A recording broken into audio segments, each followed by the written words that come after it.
My name is Paul Rogers.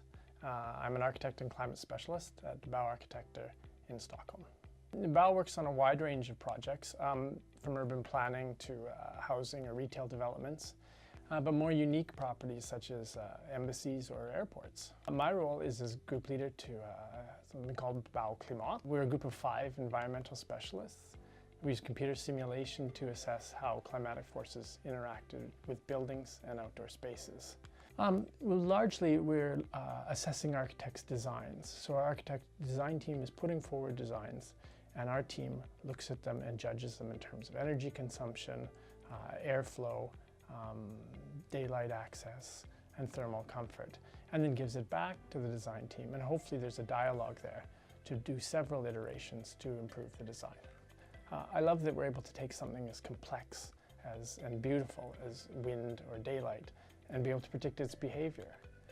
It's important to me that we're able to create spaces that are thermally comfortable, have good access to daylight, but also minimize energy use. As we build more dense cities, finding this balance becomes more difficult. And because of this, we're always looking to improve the tools we use for our assessments. The CFD analysis has really been out of the reach of most architectural offices without a tool like Ingrid Cloud. There's so many that never thought it possible.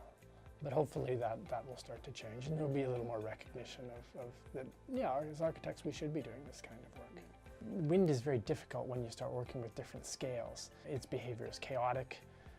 There's a lot of turbulence. It's not something that can be easily calculated. It takes a lot of computational power. Well, we found the Ingrid Cloud process to be very, very smooth. We appreciate the short turnaround times, and we also appreciate we can have an ongoing dialogue as to how to best organize our assessments.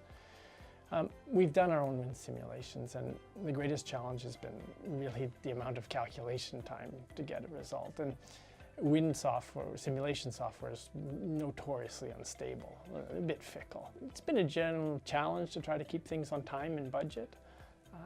I like the fact with Ingrid Cloud, it can give us a fixed cost and fixed timeline for delivery of the simulations, and I think ultimately our customers appreciate that as well.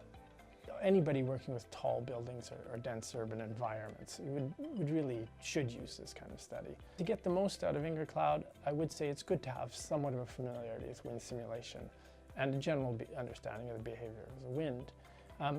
This familiarity allows us to take the next step, and that's generate meaningful design solutions to any problems that a particular design might create.